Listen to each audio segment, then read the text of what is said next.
qu'est-ce que ça veut dire, la Trinité économique et la Trinité immanente? Ça veut dire donc premièrement que Jésus révèle bien la Trinité. C'est obligatoire que ce soit le cas, parce que c'est pour notre salut. Si jamais ce n'était pas vraiment la Trinité comme elle était que Jésus révélait, on aurait du mal à être sauvé. Et puis de toute façon, il n'y a pas d'autre manière. On n'a pas d'autre accès à la Trinité. Alors là, Thomas est d'accord. On n'a pas d'autre accès à la Trinité que la révélation. Mais comme je vous ai dit, la différence, c'est comment ils pensent chacun à la révélation. Thomas, pour lui, révélation, c'est les mots de la Bible, un peu comme une information. On a le mot procession, donc il y a procession, alors que Barth et Rahner, et on va voir la même chose avec Balthazar, pour eux, c'est Jésus qui est la révélation. C'est Jésus qui est la révélation. Avant les discours de Jésus ou les discours de Paul. Et du coup, tout ce qu'est la figure, la personne de Jésus, est révélatrice de quelque chose de la vie divine.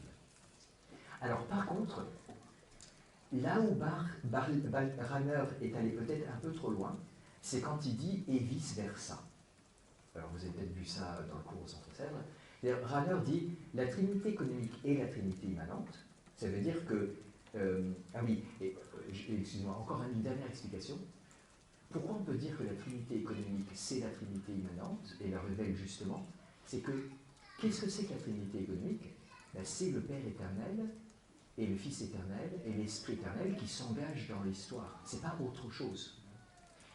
Ils sont eux-mêmes en train de s'engager dans l'histoire. Ce n'est pas une pièce de théâtre, la Trinité économique. Ce n'est pas des gens qui représentent la Trinité.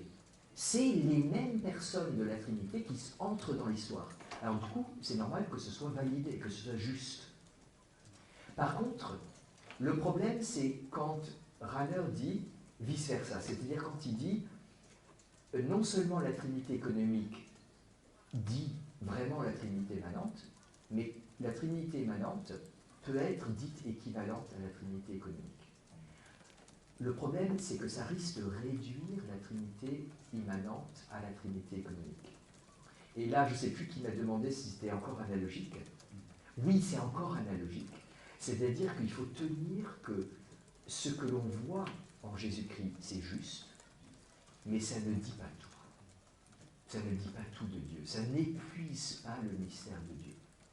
Et Bernard Sesboué m'avait dit un jour, et je pense que j'aime bien cette formule, il dit « La Trinité économique est la Trinité immanente, mais la Trinité immanente ne s'épuise pas dans la Trinité économique. » Je répète, la Trinité économique est la Trinité immanente, mais la Trinité immanente ne s'épuise pas dans la Trinité économique.